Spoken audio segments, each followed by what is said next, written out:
الحمد لله رب العالمين والعاقبة للمتقين والصلاة والسلام على رسوله محمد وآله وأصحابه أجمعين.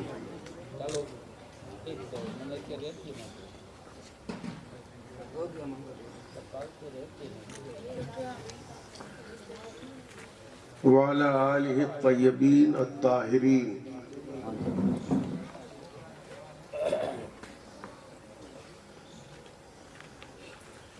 أما بعد فأعوذ بالله من الشيطان الرجيم. بسم الله الرحمن الرحيم.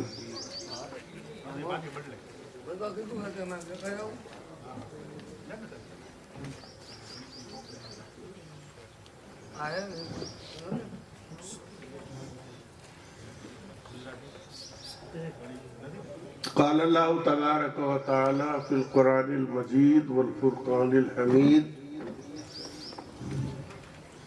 إنما يخشى الله من عباده العلماء.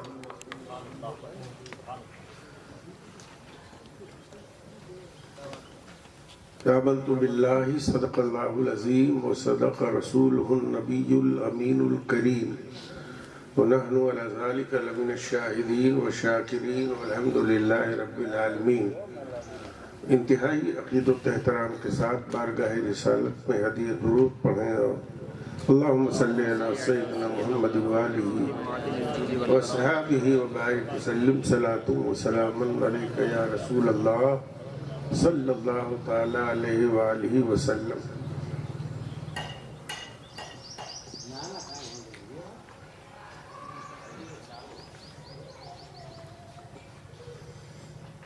حضرات،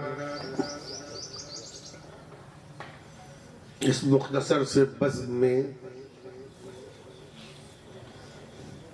چند منٹ کے لیے آپ کے سامنے میں حاضر ہوا ہوں.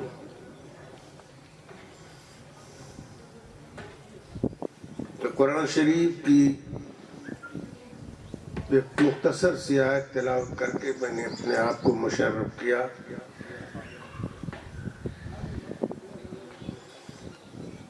وہ آپ سنیں، اپنے دل میں اس کو جگہ دیں.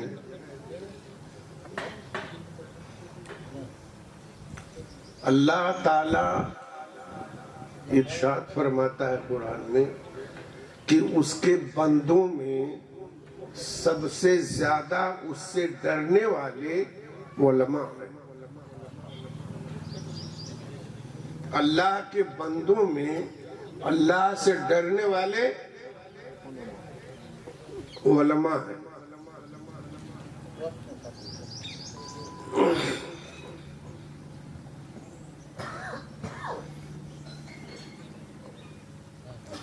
اور یہی خوف اور خشیت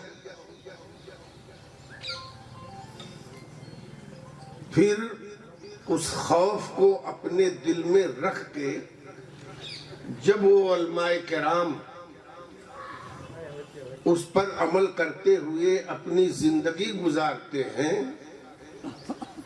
تو وہی قوم کے رہبر اور رہنما بن جاتے ہیں.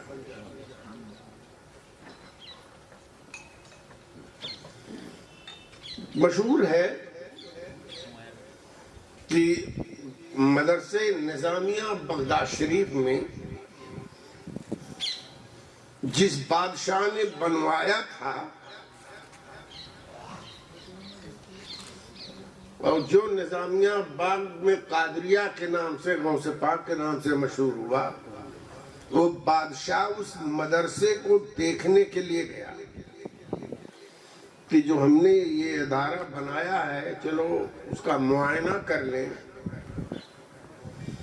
اس مدرسے میں اس زمانے میں تعلیم حاصل کرنے والوں میں امام غزالی بھی تھے. پھر کیا پوچھنا ہے. بادشاہ نے مدرسے میں جب انٹری کی تو طلبہ سے سوال کرنا شروع کیا. آپ کہاں سے آئے ہیں بیٹا؟ آپ کیوں پڑھ رہے ہو؟ یہ سوال کرنا شروع کیا کہ آپ کیوں پڑھ رہے ہو؟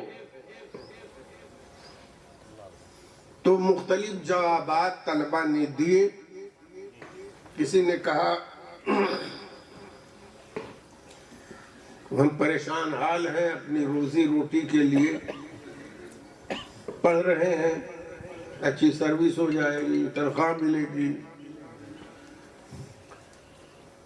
کسی نے کہا کہ میرا باپ فلاں جگہ کا قاضی ہے، اس کے توسط سے ہم کو کوئی سیٹ مل جائے گی. کسی نے کچھ جواب دیا، کسی نے کچھ جواب دیا. پوچھتا ہوا بادشاہ امام غزالی کے سامنے پہنچا. امام غزالی سے پوچھا بیٹا تم کیوں پڑھ رہے ہو؟ اب یہ جواب سنو آپ. امام غزالی نے کہا میں نے اپنے عقل سے اور کتابوں کے قرآن و حدیث جو نقل ہے، عقل اور نقل سے میں نے یہ معلوم کر لیا ہے، دلائل عقلیہ اور نقلیہ سے میں نے معلوم کر لیا ہے کہ اس کائنات کی تخلیق، اس کائنات کا پیدا کرنے والا ایک رب ہے.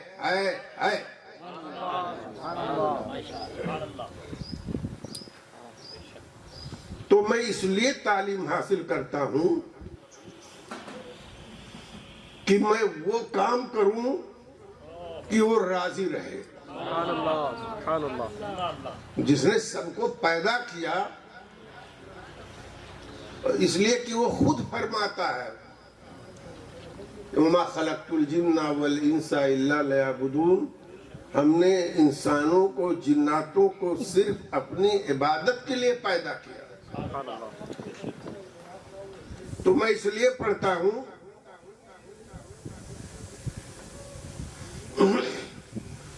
کہ وہ کس چیز سے راضی ہوتا ہے وہ اس کی کتاب میں ہے.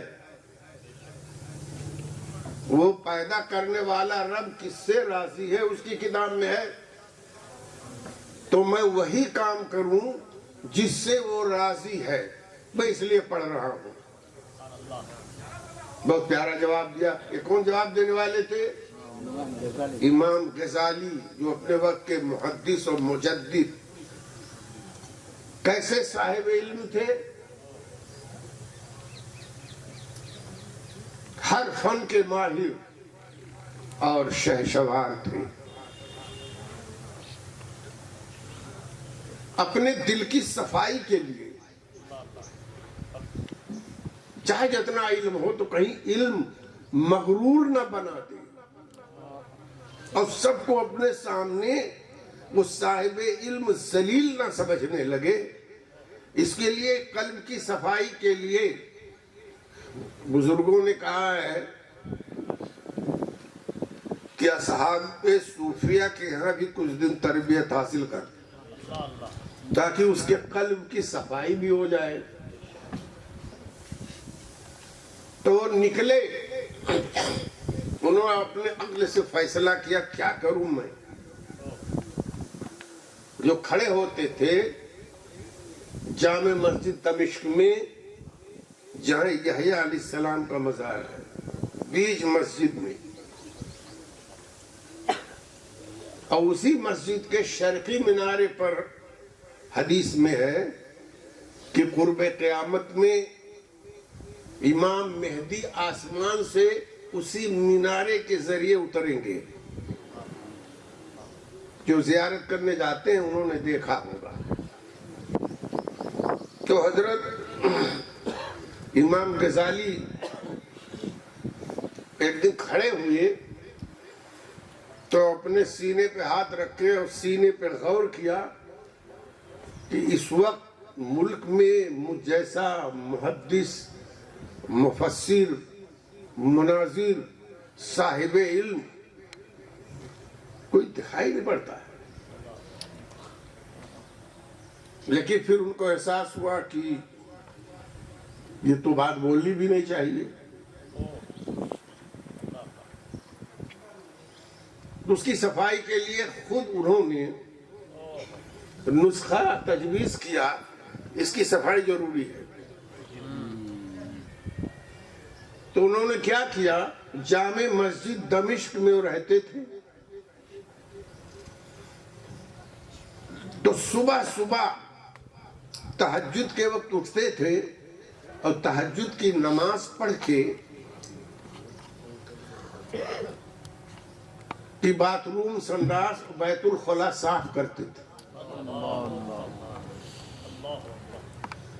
کیسا عالم دین، اپنے وقت کا مجدد اور محدث، جس کے ٹکر کا پورے ملک میں نہیں تھا، وہ کیا کرتے تھے، بیت الخلا صاف کرتے تھے اس کی صفائی کے لیے، تب یہ صاف ہوگا۔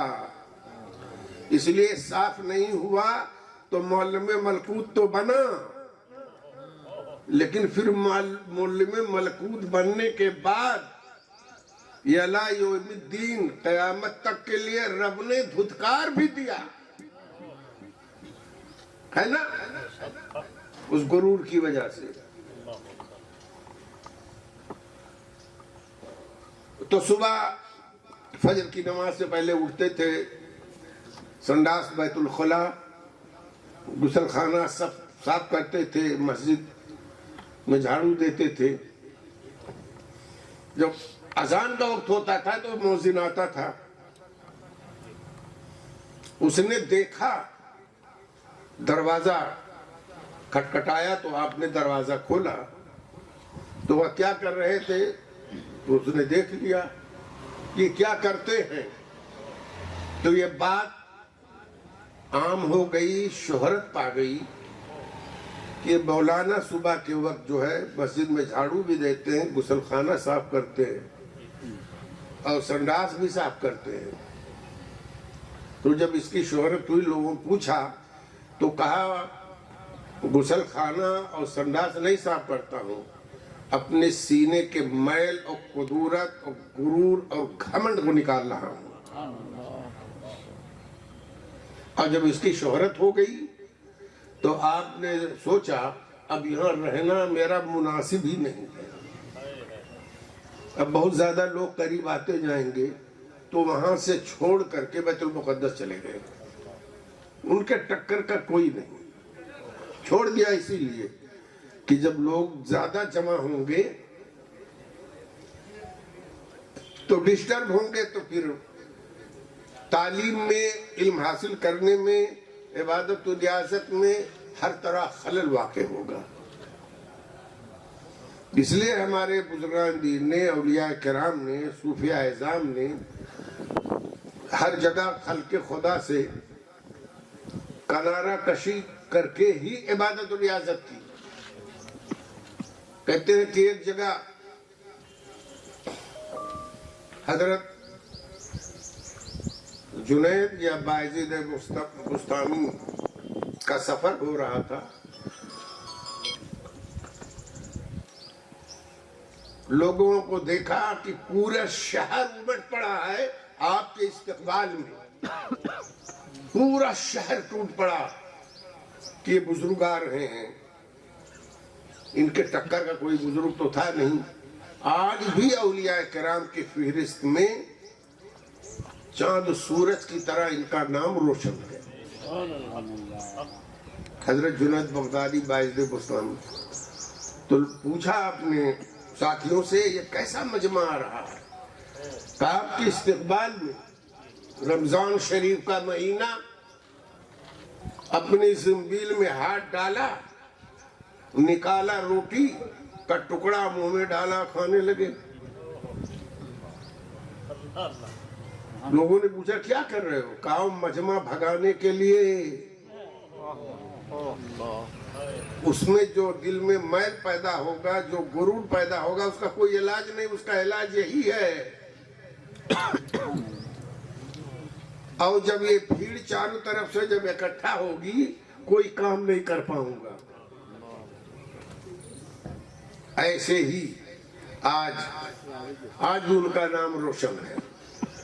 آج بھی مسلمان بہت خوشی سے اور دل کی صفائی کے لیے ان کی کتابوں کو پڑھتے ہیں آج بھی ان کا ہر قول ہمارے لیے فتویٰ ہے اور ہمارے لیے تقویٰ ہے۔ درود پاک میں اللہم صلی علی سیدنا نبینا حبیبنا مولانا محمد وآلہ واصحابہ وبارک وسلم صلاۃ و سلام علیکہ یا رسول اللہ صلی اللہ تعالی علیہ وآلہ وسلم۔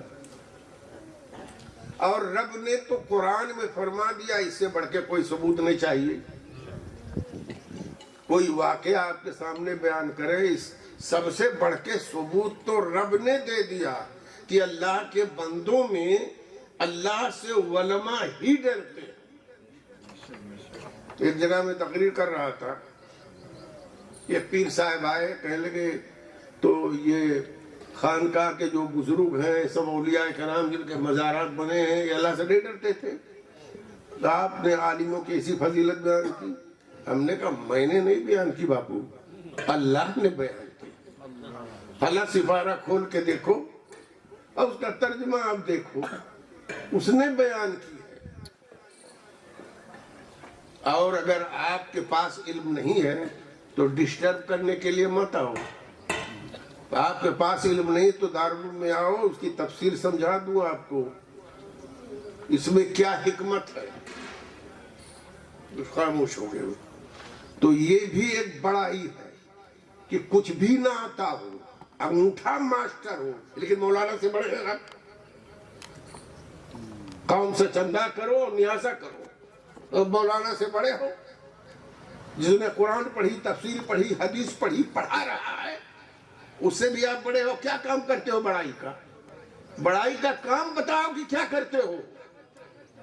کہ درگاہ پہ چادر چڑھاتے ہو، پھول ڈالتے ہو، یہی بڑائی کا کام ہے؟ رسول اللہ صلی اللہ تعالی علیہ وسلم نے ایک مرتبہ سوچا مسجد میں تشریف لے چلے، جہاں سب لوگ تعلیم حاصل کر رہے ہیں۔ آپ تشریف لے گئے اللہ کے گھر میں، دیکھا کہ ایک طرف علم حاصل کرنے والوں کی جماعت ہے، غور سے سننا آپ، اور ایک طرف دیکھا کہ عبادت کرنے والے اور حق ہو حق ہو حق ہو حق ہو کرنے والے کی جماعت ہے۔ دونوں طرف بیٹھے ہوئے تھے سب۔ آپ تشریف فرما ہیں، دونوں کو دیکھ رہے ہیں، اور تھوڑی دیر کے بعد اللہ کے رسول صلی اللہ تعالی علیہ وسلم نے فرمایا انتم علی خیر، تم سب لوگ بہتری پر ہو، اچھے کام میں ہو۔ اتنا فرمانے کے بعد یہ بھی فرمایا لیکن ایک دوسرے پہ بہتر ہے۔ ارے بھائی، ایک آدمی اندھیرے میں چل رہا ہے، ایک آدمی ٹورچ لے کے چل رہا ہے، تو کون اچھا ہے؟ جو ٹورچ لے کے چل رہا ہے وہ سیف ہے، اور جو اندھیرے میں چل رہا ہے ہر وقت خطرہ ہے۔ خیریت سے گھر پہ پہنچ گیا تو ٹھیک ہے، نہیں پہنچا تو یہ تو دماغ میں بات سمجھ میں آ گئی۔ اس کی وجہ بھی میرے آقا صلی اللہ علیہ وسلم نے ارشاد فرمایا کہ سب بہتری پر ہو لیکن ایک دوسرے سے افضل ہے۔ وجہ کیا بیان فرما دی میرے آقا نے کہ لوگ ٹینشن میں نہ ہو جائیں، خانقاہ والے باپو لوگ، کہ ہم کو کیسے چھوٹا کر دیا بھائی۔ یہ مولانا جو ہے اونچے حسب نسب کا بھی نہیں ہے، اونچے قوم کا بھی نہیں ہے، یہ کیسے بڑا اس کو بنا دیا اور ہم کو چھوٹا بنا دیا۔ دوستو، عبداللہ ابن مسعود اور بلال حبشی کا نام چاند سورت کی طرح چمک رہا ہے۔ شاید اتنے خاندان قریش کے نام نہ چمک رہے ہوں جتنا اس کے چمک رہے ہیں۔ عبداللہ ابن مسعود کی زندگی کے اولین اوراق الٹ کے دیکھو کون تھے؟ اہل مکہ کے، ان کے مالداروں کے، امیہ خلف کے، ابو جہل کے، اور سب کے، ان کے بکریوں کے چرانے والے یہی تھے۔ یہ عبداللہ ابن مسعود آج ایک عالم دین، ایک محدث، ایک مجدد فخر سے کہتا ہے کہ فقہ حنفی کے سب سے اونچے مینار عبداللہ ابن مسعود تھے۔ جو بکریاں چراتے تھے، اہل مکہ کے مشرکوں کافروں کے تھے، لیکن انہوں نے شاگردی اختیار کی اور علم حاصل کیا۔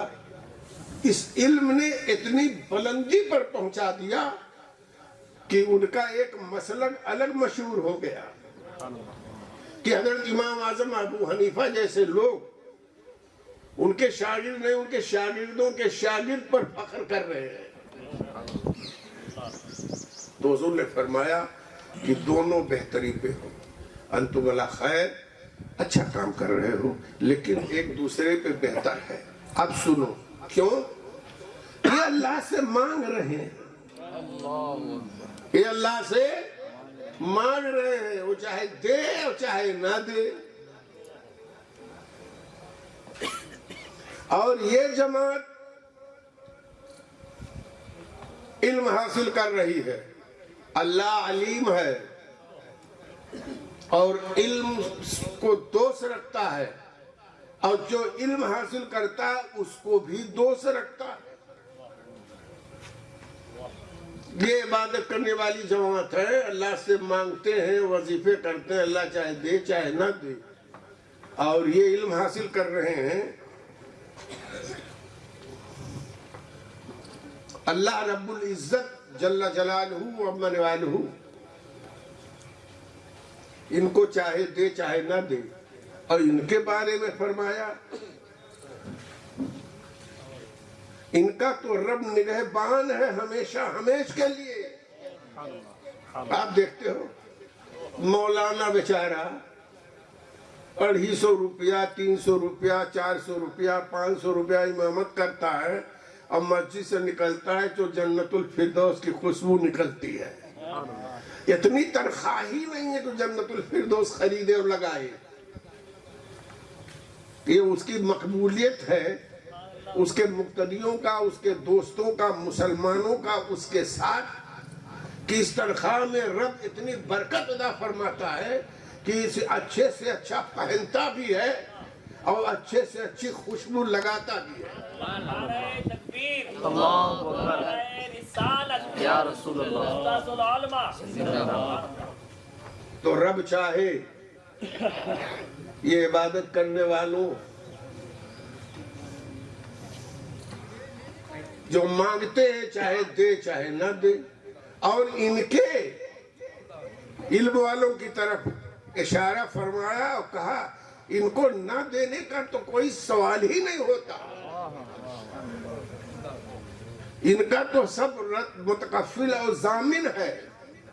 حدیث میں ہے من خرجا فی طلب العلم وفی سبیل اللہ حتی یخرج، جو شخص علم طلب کرنے کے لیے کہیں گیا، دور دراز گیا، دوسرے شہر میں گیا، دوسرے ملک میں گیا، تو اگر موت آ گئی تو حدیث نے کہا کہ وہ شہید ہو گیا، شہادت کی موت۔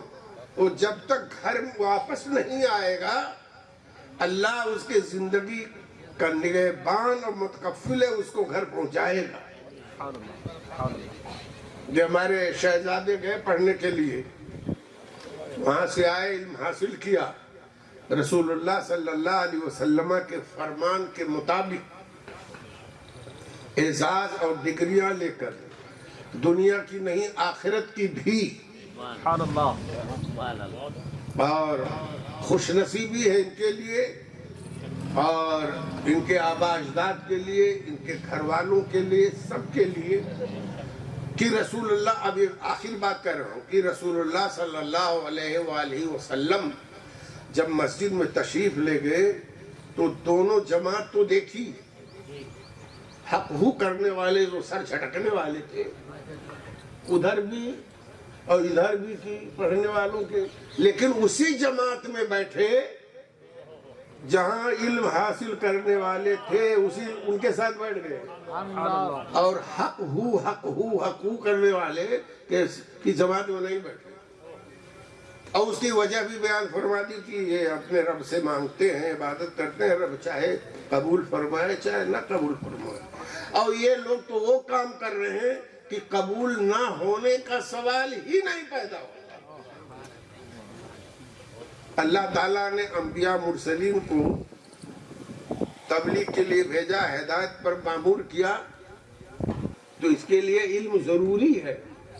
تو رسول اللہ صلی اللہ، آخری کلمات سنیے آپ، رسول اللہ صلی اللہ علیہ وسلم کو علم کتنا محبوب تھا کہ عبادت کرنے والی جماعت میں نہیں بیٹھے، اس طرف بیٹھے جہاں علم لوگ حاصل کر رہے تھے، پڑھ رہے تھے، پڑھا رہے۔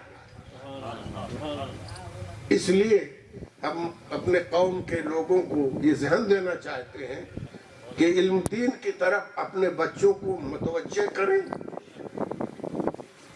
اس میں دلچسپی پیدا کریں۔ اللہ نے حضرت ابراہیم علیہ السلام کو وہی بھیجی کہ ابراہیم میں علیم ہوں، تو جانتا ہے نا، میں علیم ہوں اور علم ہی کو دوست رکھتا ہوں، اور جو علم سے مالا مال ہے اسی کو میں دوست رکھتا ہوں۔ آپ کو بتائیں، آپ کو ہمارے سوراشٹر میں کچھ جو علم سے جو دوری پیدا ہوئی، اس نے بہت تعلیم میں ہندوستان کے اس اسٹیٹ کو بہت پیچھے کر دیا۔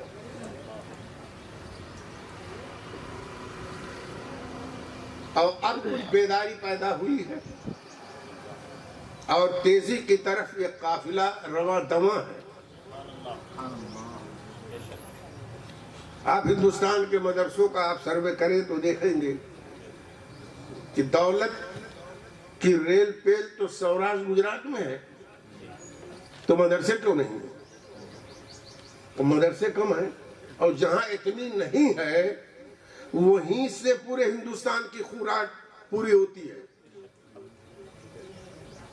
انہوں نے کمر کس لیا ہے کہ علم دین کی اشاعت کریں گے، دین پھیلانے کے لیے علم ضروری، اگر دین پھیلانے کے لیے علم ضروری نہ ہو تو پھر گمراہی پیدا ہو جائے گی۔ اس سلسلے میں ہمارے باپو جو کمر کس کے بیٹھے ہوئے ہیں مدرسہ محبوبیہ کے نام سے، میں آج سے بہت پہلے، میرے خیال سے کہ لگ بھگ 15-20 سال پہلے جو میں تقریر کرنے کے لیے آیا تھا بریلی میں، تو آپ کے والد ماجد رحمت اللہ علیہ کے پاس میں کبھی کبھی آ کے بیٹھتا تھا، اور پھر باپو کے ساتھ بھی کبھی کبھی آتا تھا۔ تو یہ دھن اسی وقت سے ہے اور اس کام کو اپنے سینے سے لگائے ہوئے ہیں۔ میں ان کے لیے دعا کرتا ہوں کہ یہ محبوب ہیں، ہمیشہ محبوب رہیں۔ نعرہ تکبیر، نعرہ رسالت، سید سرکار محبوب میاں باپو قادری، یہ محبوب ہیں اور محبوب ہی رہیں ہمیشہ، اور اللہ تعالیٰ ان سے ایسے کام لے کہ ان کی محبوبیت دن بدن بڑھتی رہے، اور ہم اخیر میں اپنے یہ فرزند شہزادے کو مبارکباد، اور پیر باپو بچپن میں شفیع میاں باپو رحمت اللہ علیہ ان کے دادا کا نام تھا، انہوں نے دادا باپو کوڑی نار والے ان سے جب تعلیم کی خواہش ظاہر کی کہ پیر باپو کو تعلیم دلانا ہے، تو دادا باپو نے کہا اگر ان کو تعلیم دلانا ہے صحیح تو علوی صاحب کو سپرد کر دو۔ یہ کوڑی نار شریف سے دادا باپو نے پیر باپو کو دھوراجی بھیجا۔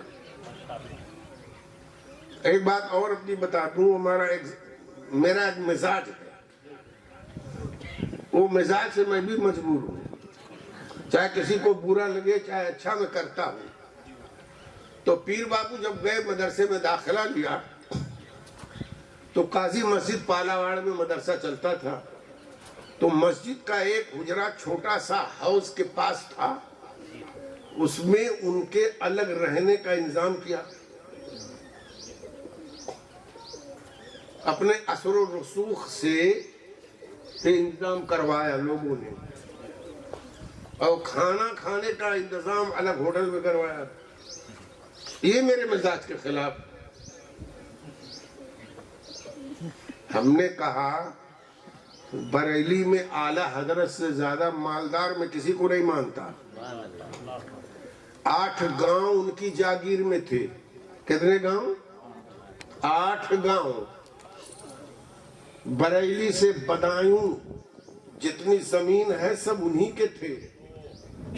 انگریز کے زمانے میں میجر جنرل بریگیڈیئر سب انہی کے دادا بابا تھے. لیکن جب تعلیم حاصل کی تو رسوڑے کا بیٹھ کے ہی کھانا کھائے. الگ انتظام سے کوئی پڑھ نہیں پاتا ہے باپو. تو میں جب باہر سے آیا تو میں نے کہا کہ اس روم میں کون ہے بھائی؟ کہا وہ پیر باپو ہیں، اونا سے آئے. تو ہم نے کہا یہ مدرسے میں جو لڑکے سوتے ہیں ایک ساتھ کھاتے ہیں اور یہاں سے وہاں تک اصحاب صفہ کی طرح پڑے رہتے ہیں، یہاں پیر بابو کیوں نہیں سوتے؟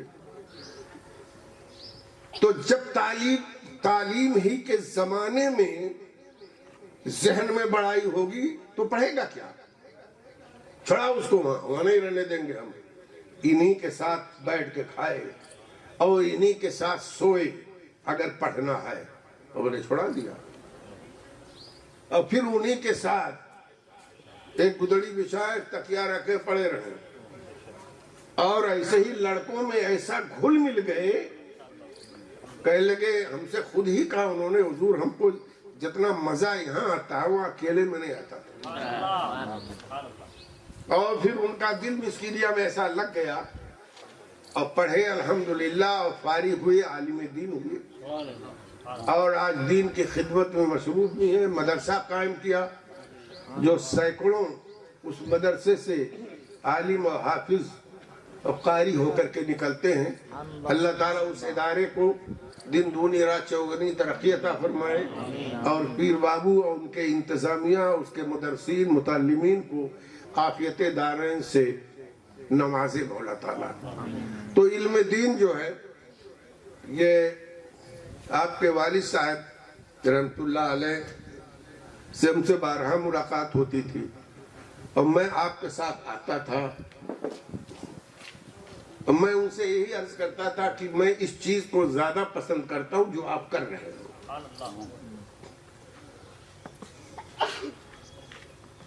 اور ہمارے سنیت کی سب پہچان ہے، درگاہ شریف ہے، نیاز بنانا، عرس کرنا، ٹھیک ہے، لیکن دین اسلام کی تبلیغ اس سے نہیں ہوگی. دین اسلام کی تبلیغ اداروں سے ہوگی، حدیث پڑھانے سے ہوگی، قرآن پڑھانے سے ہوگی، تفسیر سے، مبلغ بنانے سے ہوگی، جو فارغ ہونے کے بعد اسلام کی تبلیغ کریں.